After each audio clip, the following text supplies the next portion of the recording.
Hey folks, good morning. Steve Baird here. Sorry it's so bright and washed out by light. There's the morning sun coming through the window here. I just kind of woke up with something in my mind that I had to share concerning the Alec Baldwin issue. And I hate to just be another person chiming in on it, but I wanted to show you something mechanically that doesn't jive with what he told George Stephanopoulos about how he was, hey, you want me to see me pull the hammer? So pull it this far, you want it this far? Woo, it slipped, boom, went off. I'm sorry, that can't happen. First off, you were using a real gun on the set, not a prop gun, that you had been shooting live ammo through. Why is that? Anyway, this is the gun in question, or one similar to it. It's a model of a Colt, a single action army, also known as a Peacemaker, also known as a Colt 45. Movie sets generally use like Uberti, which is an Italian replica company. Uberti made ones, and that's what this is. It's a real gun. Just because it's a replica doesn't mean it's not real. It's just, to the T, a recreation of the original 1873 design. I used to compete with cowboy action, in cowboy action shooting matches, and I used a pair of Ubertis and a Uberti made 1866 Winchester lever gun and a double barrel shotgun. They're really good guns. Especially for the price. But anyway, this is the model in question. I've read that the one he was using was a Cimarron, which is a Uberti imported gun labeled branded Cimarron. But anyway, there's some mechanical features that don't jive with what he was saying. So I just wanted you to know. I'm not trying to pretend like I know what happened. I don't think people should do that. I think you should let the investigations work their course. The only people that know what happened is the people that were there. So let's let that all shake out. But I wanted to show you a few things, if you didn't already know. All right, first off, it is unloaded. See, yeah, it's not very hard to look. You can see every cylinder's empty, right? Not hard at all. Should have done that. But second, there are several features built into the mechanism of this that don't jive with the. I didn't pull the trigger. I just pulled the hammer back and let it go. First off, if it was a Cimarron Uberti, there's one little extra safety feature built in here that you can't see. So you see here, there is no gap between the hammer and the receiver there. Now, if I barely pull it back, you heard that little click, and now look, there's a gap. That is to keep that old school firing pin from resting on a primer. That also means you can't drop the hammer on a primer and make it go off. That's the first thing that would prevent that from happening. Second is the half cock feature. You can't move the cylinder to check and load unless it's in half cock, and then that's when it frees up the cylinder. So that's the second thing that stops the hammer from going forward. And then the third thing is full cock.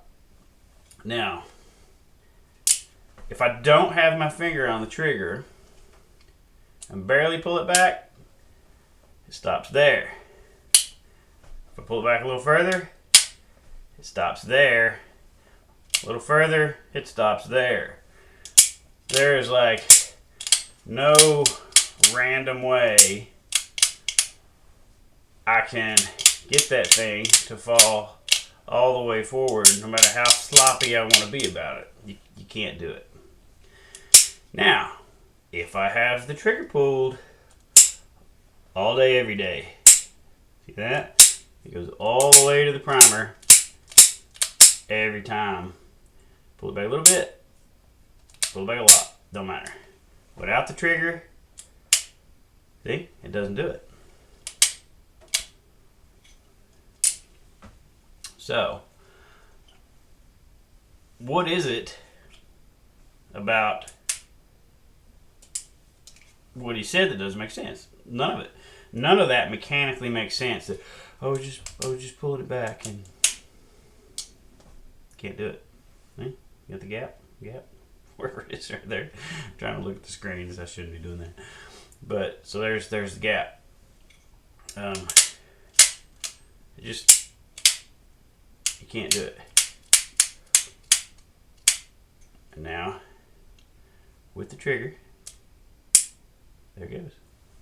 Trigger has to be pulled. know, going all the way back, let's go back a little further to 1851. It's basically the same Colt mechanism. It's a totally different gun. Still won't do it. Half cock, full cock.